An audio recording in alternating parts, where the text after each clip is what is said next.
ہماری شریعت میں مایوسی نام کی کوئی منزل نہیں ہے، اور اللہ جل جلالہ عمن والہ کا قانون ہے کہ حق کی پرورش اللہ مخالف فضاؤں میں کرتا ہے۔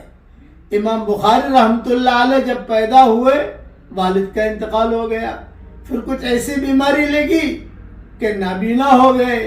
ماں بہت دعائیں کرتی تھی۔ ایک مرتبہ رات کو خواب میں ماں نے دیکھا حضرت ابراہیم علیہ السلام کہہ رہے ہیں کہ اے محمد ابن اسماعیل کی والدہ، امام بخاری کا نام جو تھا محمد ابن اسماعیل تھا، اے محمد ابن اسماعیل کی والدہ، تیرے بیٹے کو اللہ تعالیٰ نے آنکھیں دے دی اور آنکھوں کی روشنی آ گئی۔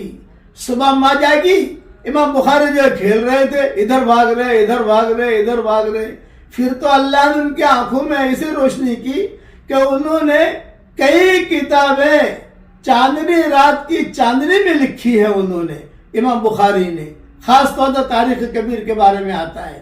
اس لیے مایوسی نام کی کوئی منزل نہیں ہے، اور ماں باپ کی دعائیں لیتے رہیے۔ جو آدمی اپنے ماں باپ کے لیے دعا کرے گا، چاہے ماں باپ زندہ ہو یا مر گئے ہوں، وہ آدمی کبھی بھی بدبخت نہیں ہو سکتا۔ بس ساری دلیلیں قرآن کی حدیث کی پہلے بیان کر چکا ہوں۔